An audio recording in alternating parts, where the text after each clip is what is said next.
Frankly, my dear people, you could say that my hype levels for San Diego Comic-Con just cannot be contained. It's like two supermodels just stripping off the nunnery clothes in a church, flashing all the ass and titties while I'm throwing the collection plate to see more. It's unbelievable. Some of these announcements were incredible. I just cannot contain myself. They were so good. Now, granted, San Diego Comic-Con, there was some criticisms here or there, namely with some of the trailer descriptions. I thought that was lame. If you're going to show your trailer for the next show, please show it to all of us. I think all of us deserve to see it. I understand the stuff for Infinity War, which we're going to talk about later because that goes into spoiler territory. However, we're back at it again with another Weaponized Comics podcast. That is right, we're back to back on this one. We're talking exclusively about San Diego Comic-Con and all the events and trailers and news gathered from the show floor that are readily important. Let's get right into the thick of things and let's talk about some motherfucking excitement.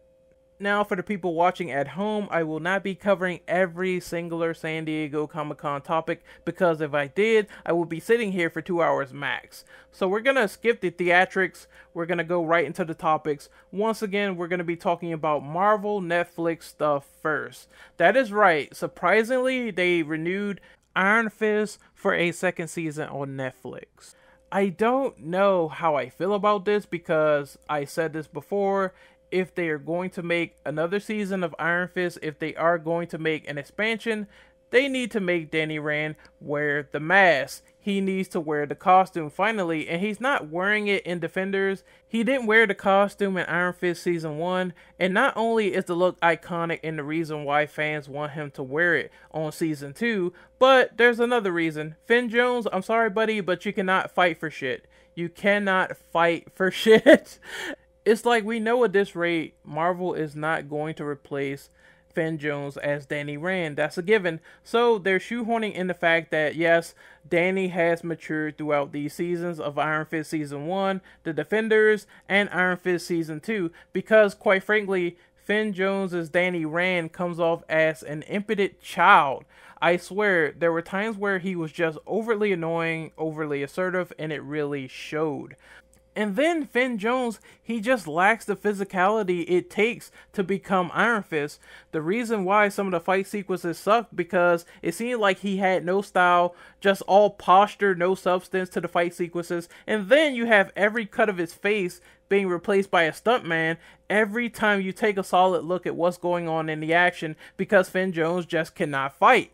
I want the action to feel a lot more visceral, intense, and I want it to feel overall better. And I think Finn Jones wearing the mask because they aren't going to replace the actor would honestly benefit them in the long run. If you think about it, they covered up Matt Murdock's face for like some of the fight scenes in Daredevil Season 1, especially the hallway sequences where it took multiple takes, it took multiple stuntmen to do everything they needed to do. This will honestly benefit Iron Fist Season 2. And everyone's thinking like, are they going to explain the cliffhanger at Iron Fist Season 1? Are they going to fully flesh out the story? Now we have a new showrunner on board. That's right. His name is Raven Messner. I'm sorry if I butcher and mispronounce your last name, but he is the new showrunner on Iron Fist Season 2. They are replacing Scott Buck, which is honestly a good thing because if the quality reflects on Iron Fist Season 1 and it wasn't that stellar, yeah, you need some new blood in there pronto. I will be totally honest, I'm not really familiar with Raven Messner's work. Honestly, I only seen Sleepy Hollow once. That was a movie that had Johnny Depp and Christopher Walken was like eating on people and shit. And I only saw that movie one time, and I remember it being good but weird. So maybe he could bring some redeeming qualities to Iron Fist. He is a comic book fan. He is a fan of martial arts. Maybe he will bring that tenacity as the showrunner of Season 2. Now let's move on to the next thing. The Defenders. The Defenders had a second trailer, and we're going to talk about it a little bit.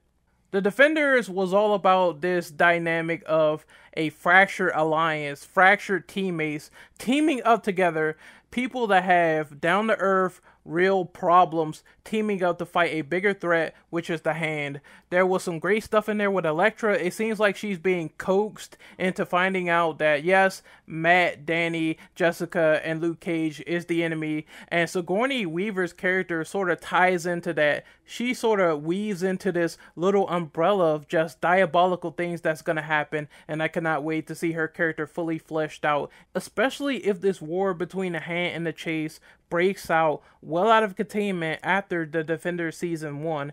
You have this great dynamic of chemistry between the characters in the trailer, which was really good. You have some good humor by Jessica Jones. She's just this depressed, cynical person. She doesn't give a fuck. She's a bitch. And it really flows with her character, how she insults the guys and makes these funny quips. She calls Matt Murdock weird. I like that. I like that Matt still feels guilty after Daredevil Season 2 because Elektra, she died there and she got resurrected unbeknownst to Matt. So he's very shocked and emotional when he sees her. That probably leads up into the confrontation between Matt and Danny because they do fight in this trailer. There's a small glimpse of that. So Matt probably wants to save Elektra. Danny's probably against it. You never know, and they get into it. In the comics, Daredevil fought various people before. He also fought Iron Fist, which always ended in a stalemate. So it's interesting to see Iron Fist sort of, on the other end here, sort of beaten down.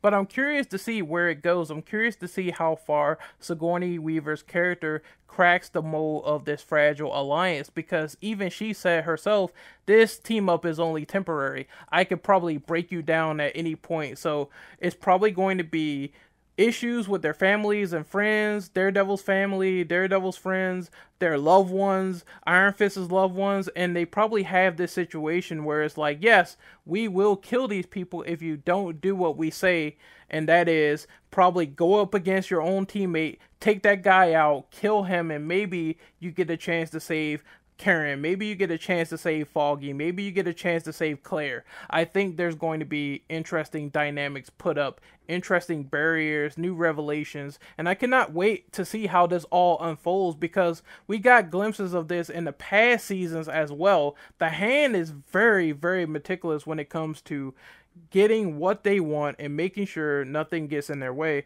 So I cannot wait to see how this happens. I thought it was a great trailer. Everyone needs to go out there and see it. Let's continue on to the next topic.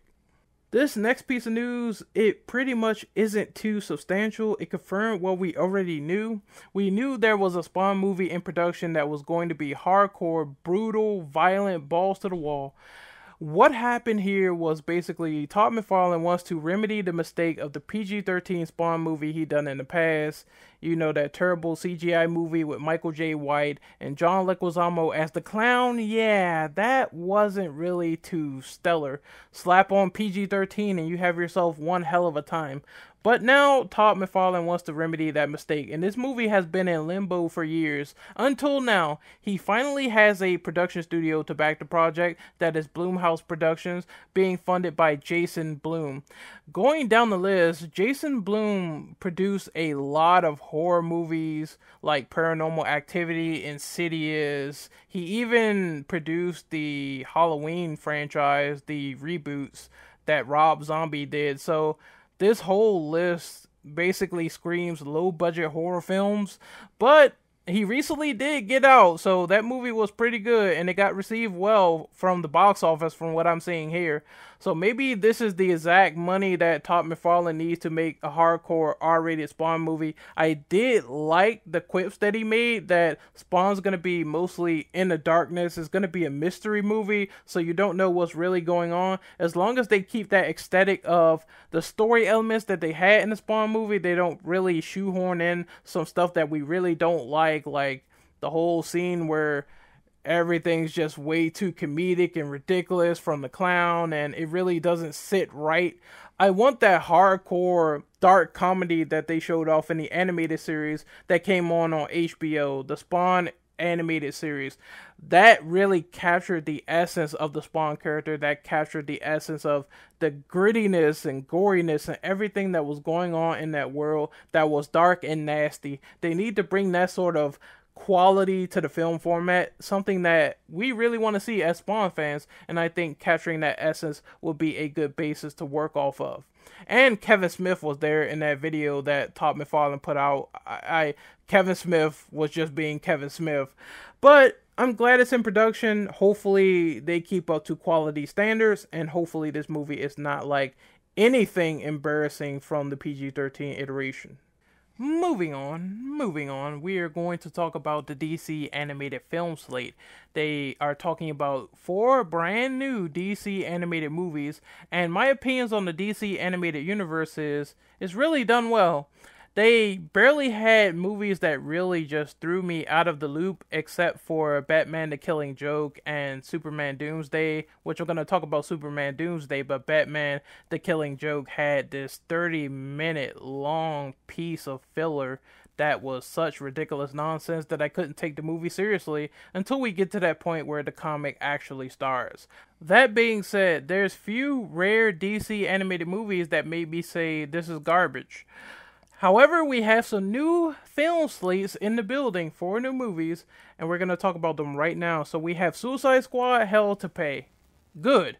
I don't think this movie is going to have any association to Batman Assault on Arkham, which was a Suicide Squad movie set in the Arkham universe, but color me impressed. They are doing a new Suicide Squad rendition, and I think after Batman Assault on Arkham, I have really full faith in this movie. I think it's going to be something that's spectacular and well done if they keep to the dysfunctional family of those characters and how they interact, and those people getting equal amounts of screen time compared to the live action Suicide Squad movie, which was the Rick Flag, Harley Quinn, Deadshot, and Amanda Waller show. Next, we have Batman Gotham by Gaslight. Now, I never read Gotham by Gaslight, so I have no idea about it. It's Batman in a steampunk setting. He's apparently hunting Jack the Ripper. There's some crazy shit going on. I am very interested to see how this turns out in animated format. Supposedly, a lot of people were saying that they were excited by Gotham by Gaslight to those who read it. So, I'm probably going to lump myself in that same category once I read the comic in the future. The final 2 DC animated movies are Death of Superman and Reign of the Supermen. Death of Superman is supposedly going to be a comic-faithful adaptation to the animated format in terms of that comic in particular, because Superman Doomsday apparently didn't do the job justice. There was parts cut out, there was things that weren't even present in that movie, and that's why that overall quality of Superman Doomsday suffered because of it. Them taking out renditions that the comic had and not being entirely comic faithful. Superman, one example really quick, is Superman being by himself mostly in the Doomsday fight. In the original comic, it was Doomsday versus everyone. Doomsday was kicking everyone's ass. The Justice League, Booster Gold, everyone. He was annihilating. He was wrecking people. None of that chaotic damage that was in the comics were present within Superman Doomsday. Now, granted, the situation was still dire. Doomsday was still going around killing people like a maniac, but it felt a lot more intense in the comic. It felt like they just couldn't stop him no matter what they did. They got the entire Justice League and they were going to get wiped off the map, and Superman had to do his best to really contain and stop Doomsday and kill him at all costs. And it really shows how frantic the situation was later on in the comic, which the movie really didn't convey. All Superman did was took Doomsday to space, backdrop him, he was dead. End of story, that's a wrap. Superman Doomsday was not as faithful as the comic book rendition, so pretty much this movie screams, we're doing a do-over. While the situation, I believe, with Lex Jr. is going to be weird to explain, at least they're letting the fans know, hey, we kind of did this wrong in the past, we kind of effed up, we want to go back and we want to fix it, and we want to make a more faithful rendition for you guys. We care for you guys. We did this before with The Dark Knight Returns, where we decided to split that arc up so people can get the best of 2 arcs with an allotted screen time that covers mostly everything within. And I think that's a great idea. If it's not big enough for one movie, split it into 2 parts and try to make the best you can with both parts. And I assume the second part of the arc, Reign of the Supermen, is going to be that comic centric moment where other Supermen come in, clone Supermen come in the city, and they try to assert their authority while Superman is dead. Hint, hint, he's not dead. He comes back with a brand new fucking black suit, baby. He has long hair and he's ready to fucking fight and tango. And I think that's going to be an interesting premise as well. But we'll see what happens. Like I said, Superman Doomsday was disappointing. It felt like they just couldn't get the source material right, and it really showed in this movie. It seemed like they were trying to do their own thing. A good comparison would be Full Metal Alchemist compared to Full Metal Alchemist Brotherhood. Full Metal Alchemist, the original anime, tried to go off and do his own thing. Brotherhood tried to stay as faithful to the manga as possible. So that's the situation that you could compare and contrast with Superman Doomsday. Tried to do his own thing, really didn't end out looking too well. As long as both renditions are faithful, as long as that second arc, Reign of the Supermen, is really chaotic and it shows how the world really is like without Superman, how things really go haywire without Superman, then I'm going to really enjoy it. I think it's going to be something to look forward to. Hopefully it's done well. Next, we move on to the next topic here, which I have to pick out of my document because I'm doing this on the fly. I'm doing it live. Fuck it. I'm doing it live. So we have the Justice League Comic-Con trailer. The Justice League trailer still has that Zack Snyder-like flair. It's a pretty looking movie.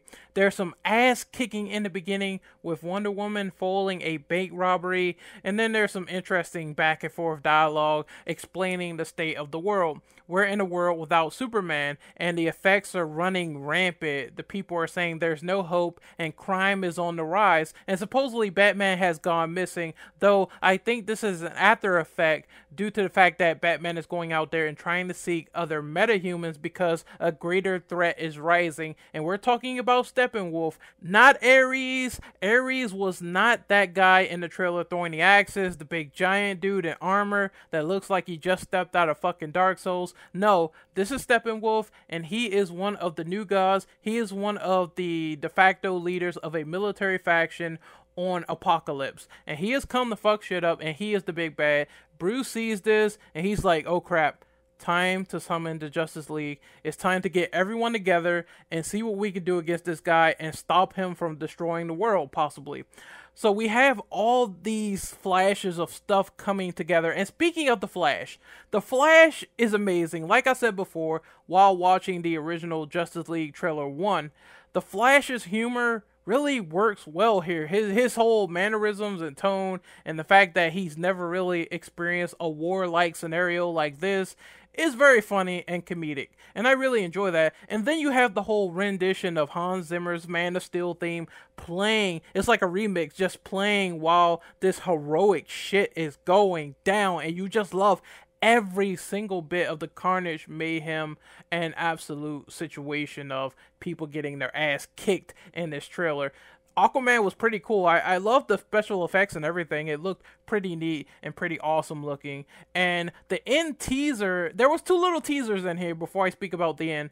The first one was the whole Supergirl teaser. Now, there's apparently an image of Bruce looking at a woman and she's in a cape. That's obviously Supergirl. I cannot wait to see the DCEU's rendition of her. Hopefully she's really good. And then there's a person that shows up at the end. He knows about Bruce. He knows about Alfred.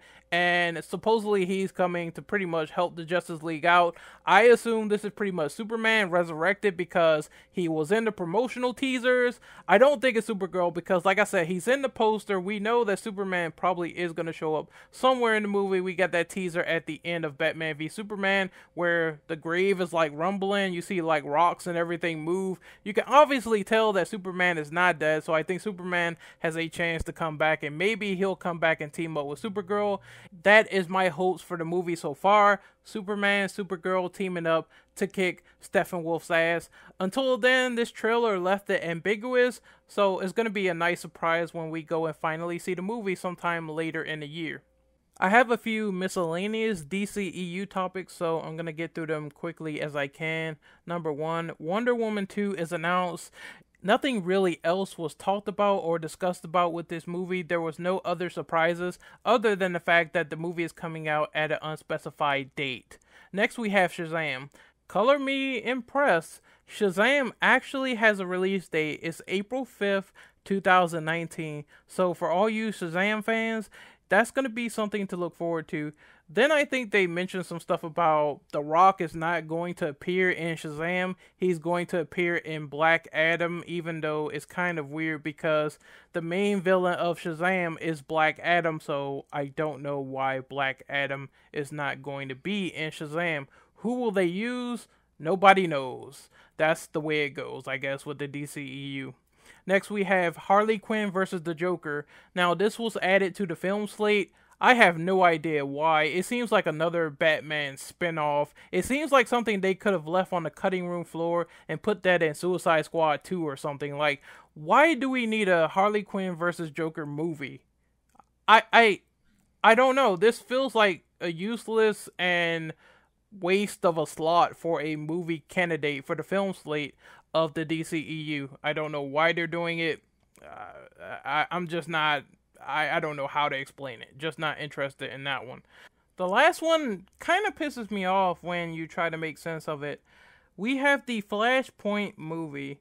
The Flash was originally going to have his own solo movie, but DC decided it was a great idea to put the Flash's solo movie as Flashpoint. Now, Flashpoint is a good arc. What it does is the Flash goes back in time, he tries to save his mom, and he ends up rearranging and changing things in the process in regards to the flow of time. You got Bruce Wayne getting killed as a child. You got Superman being captured by the government authorities. You got things happening with Aquaman and Wonder Woman having a relationship, becoming intimate lovers, and shit just goes left between Aquaman and Wonder Woman, and they start a full-scale war. I definitely recommend people watch the Justice League, the Flashpoint Paradox, because that gives you sort of a visual while watching that thing. Then you can go ahead and read the comic at your leisure. But casual fans, you could watch the Justice League Flashpoint Paradox, which is a loose adaptation of all the events involved, and it's a pretty good movie either way. What pisses me off about the Flash's solo movie being dubbed into the Flashpoint verse is that while it's interesting, they don't have all these interesting characters set up just yet in order for them to maximize the Flashpoint storyline. They don't have prominent characters set up. They don't have Professor Zoom to taunt Barry. They don't have Captain Atom so he can release his quantum power for the quantum bomb. They don't have Hal Jordan. They don't have Captain Cold. They don't have Booster Gold. Some of these are Flash villains that they didn't set up at all. And they're trying to have a movie about the Flashpoint paradox, which is weird. And then we have to wonder, after all this is said and done, are they going to use the New 52 timeline? They probably, I mean, it's so weird. Like, after Flashpoint Paradox, we go into the New 52 arc, which is the revival of the DC Comics arc for this new history and the time arc being more accessible to the users. And are they going to use this timeline, or are they going to stick to the regular DC EU timeline moving forward? Is things going to be changed around? Who knows? Nobody knows at this point, but there is one positive. I will say they did plant the seeds. The seeds are there. Remember that premonition that Batman had in Batman v Superman about the Flash coming from the future and warning Bruce Wayne about what's to come? I mean, that could be seen as them planting the seeds early, so Bruce knows there's some shit going down, but it's still too early for Flashpoint. It's way too early. They did not set up the Flash at all. And it seems like his solo movie is going to get squandered for another crossover, which is quite frankly disappointing. Next up, we're going to talk about some gaming news, surprisingly so. They recently revealed a trailer for Injustice 2. Now, you guys know how I feel about Injustice 2 on Twitter. If you haven't already, I think Injustice 2 is a spam-heavy fighter, especially with characters like Deadshot and Red Hood. However, you know, they reveal Starfire, the queen of Peach Skin Supreme, and she looks like an alright character. Now, this doesn't make me totally bonkers to go ape shit and buy this game. I think I might buy it at a reasonable discount. However, she looks like a good mix of keep away and Rushdown, so that's pretty cool. She has all of her laser abilities, her powers, everything. She gets to rocket people through space and beat the shit out of them with her like fields and shit, and I really enjoyed that like a lot. I thought that was pretty cool. Also, if you haven't noticed, there is a Bizarro Superman skin, a premiere skin right there. So he has the same techniques and abilities as Superman, same fighting style, all that, but his powers are reversed. So instead of spitting out ice, he was spitting out fire in the trailer, and he was zapping people. Instead, with the lasers, he used ice beams, so that's pretty cool. I overall thought it was okay, but like I said, Injustice 2, it's really not enticing me a lot to get it. I did enjoy the story for what it was worth when we did the cinematic experience with the IAS. However, yeah, Starfire, while she's looking okay, I have zero interest to pick the game up now as it stands. I don't want to be caught in the corner, constantly shot by Deadshot. I heard there's techniques like rolls to get out of stuff like that, but I don't think it's enough. I think Ed Boon really needs to know how to make these characters less spam happy, more balanced, like super balanced. Like even Tekken 7, you're not gonna win as a spam happy Akuma against someone who actually knows their shit in Tekken 7. So I wish Ed Boon would make his games less spam happy, but maybe that's just me. For the next topic, I'm going to get through this fast because it is essentially just good news. However, Ben Affleck announced that he's not leaving the Batman role anytime soon. Now, a little bit of backstory. Ben Affleck was rumored to be leaving the Batman, rumored to be disgruntled with Matt Reeves dropping his script, him being dropped from being a director of the Batman. People figured that, oh, he's on his way out. Ben Affleck is not going to be Batman anymore, but he squashed all those fears, and he said he wants to be Batman as long as DC will allow him to be Batman on the silver screen, as long as Warner Brothers will allow him to be the Bat, to don the cape and cowl, which is pretty cool because I did like Ben's Batman in Batman v Superman, which was one of the very, very few redeeming qualities of that movie. Even after all the shit he's been through, I wish him the best, and I hope his creative talent is not squandered if DC keeps stepping over him or something. I hope they actually make a collaborative effort to work together, use his ideas, and use one of his main critical ideas that I think he formulated when he made Deathstroke the main antagonist of the Batman movie. I hope that was not scrapped from Ben Affleck's script, because that would be a huge detriment if so. I just want to see goddamn Deathstroke the Terminator on the silver screen for once. Is that too much to ask? No, I don't think it is. Next up, we have some interesting news that came out of the Marvel camp, and they're talking specifically about Ms. Marvel. Ms. Marvel is the project that they announced like a couple of years ago, actually. I don't know how long, so correct me if wrong, but they announced Ms. Marvel, and it's an interesting premise because she's going to be added to the MCU, and she has her own movie coming out. This might tie into some future possibilities with Civil War Part 2. Maybe they'll do something like that. But Ms. Marvel, getting her own movie, but there's some interesting tidbits of information that came out about this movie that is really exciting. The Skrulls themselves are now canon to the MCU, believe it or not. If people don't know who the Skrulls are, they are essentially an advanced race of extraterrestrial aliens. They go out, they colonize planets, they go out and they try to further their own genetic philosophy. They try to go out and be the best race they possibly can while combating the Kree, which is another race entirely of aliens who do the same thing. These two are going to be at war with each other, and they're going to be canon to the MCU. So the Kree and Skrull war is going to be implemented into the MCU via Ms. Marvel, which is going to be quite incredible because the Skrulls, you see, everyone for a long time thought they belonged just to Fox, but they don't. But the sad thing is, Super Skrull, who is a amalgamation of the Fantastic Four's powers while being a Skrull himself, he's not going to be implemented into Ms. Marvel because Fox still owns Super Skrull. So for all you fans out there that thought Super Skrull was going to be in the MCU, and this was confirmation because his race is going to be canon in the MCU, it doesn't mean that exact character is going to be in there. It's weird how that works. It's weird how the guy that's the most interesting with the Fantastic Four's powers infused within him is not going to be involved in the Marvel Cinematic Universe. And I think we got a good reason, or should I say, a disappointing one, as to why that is. Fox licensing. Sorry, was that bad cough me? Pardon me, I apologize.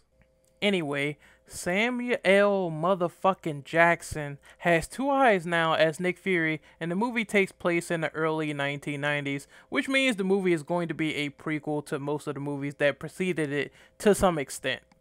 I'm looking forward to seeing how this really progresses. They already have the actress Brie Larson as Miss Marvel, so I'm waiting for her to step up her A game and show us what she can do.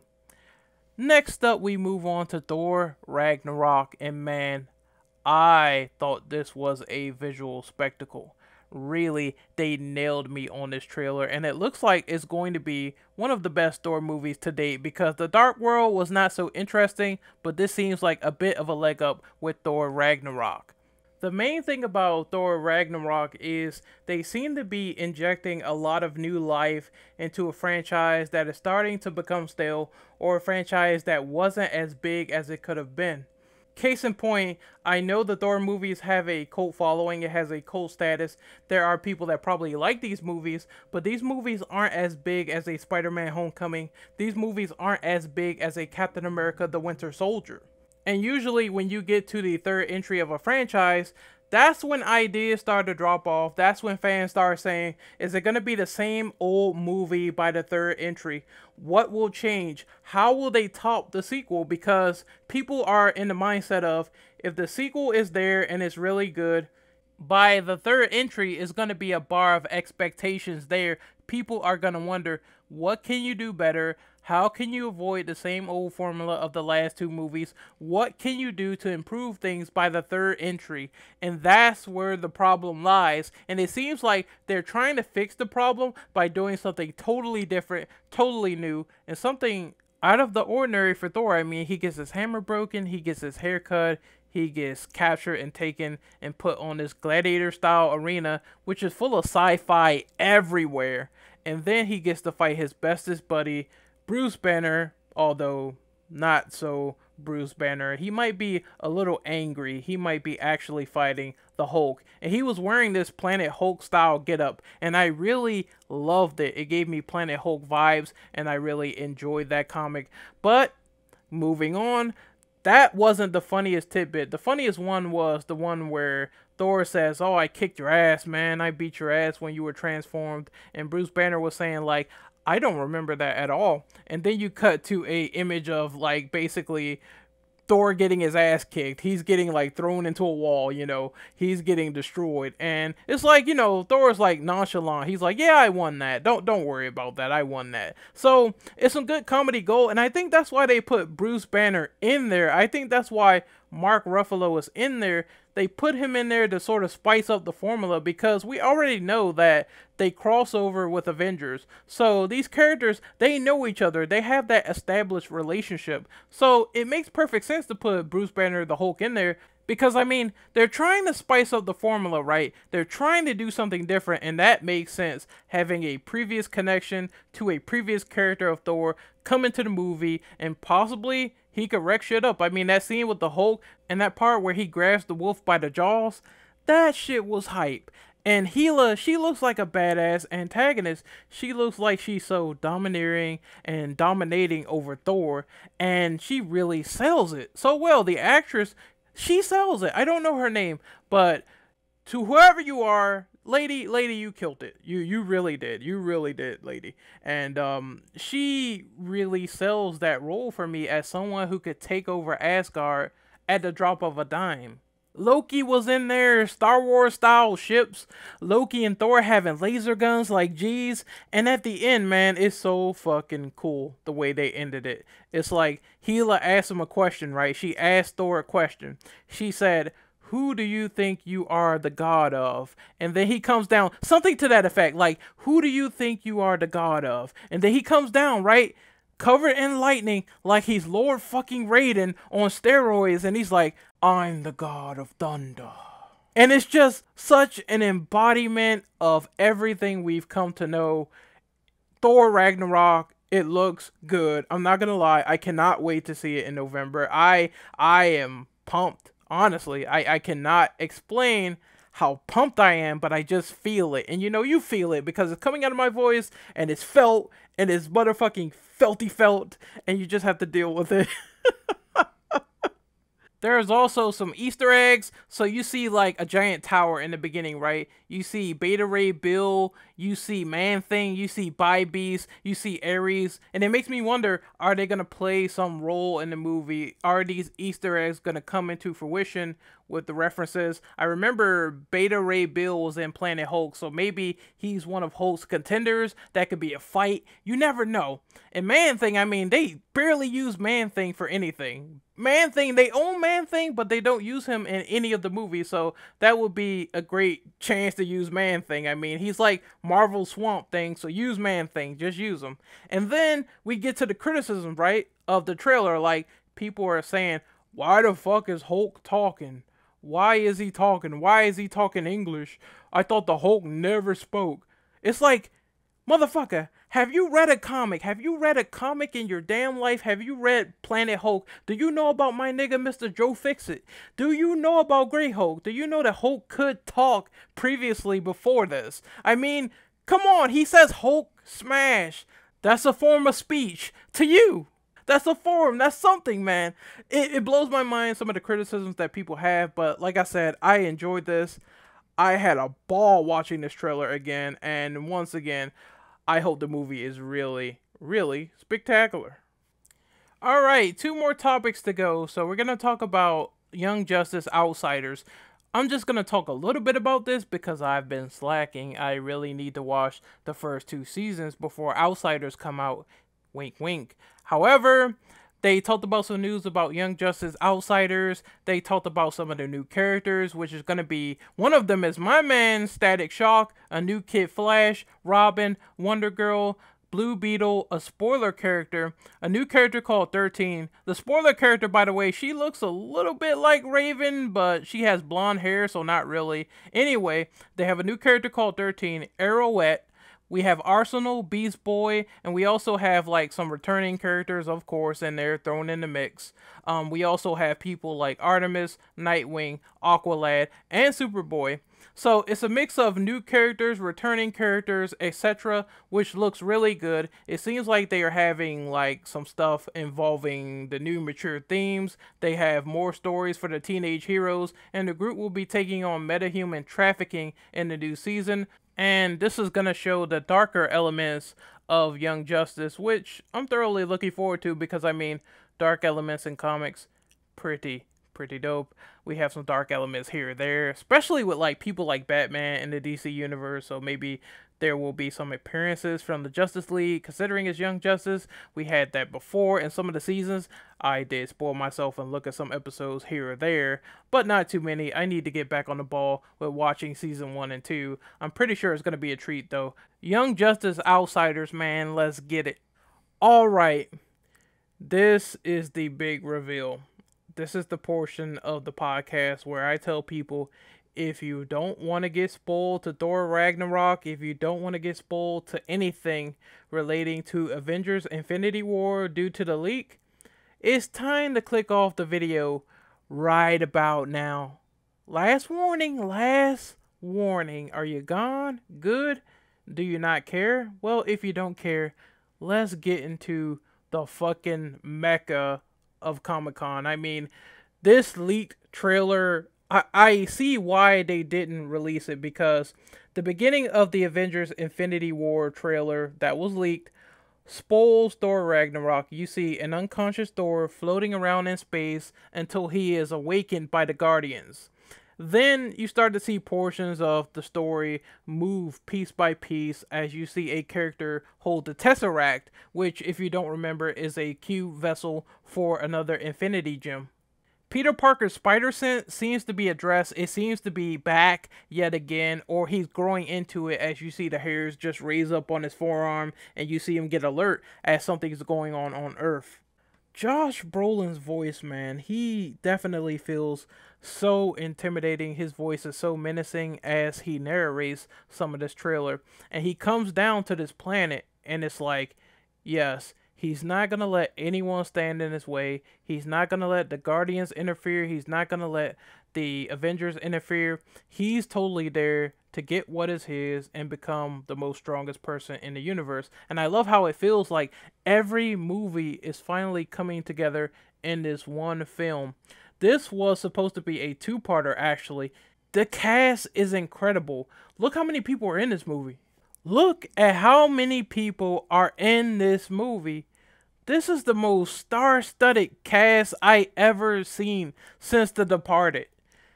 Crazy ensemble cast of just talent, and it's going to reflect in this movie, hopefully.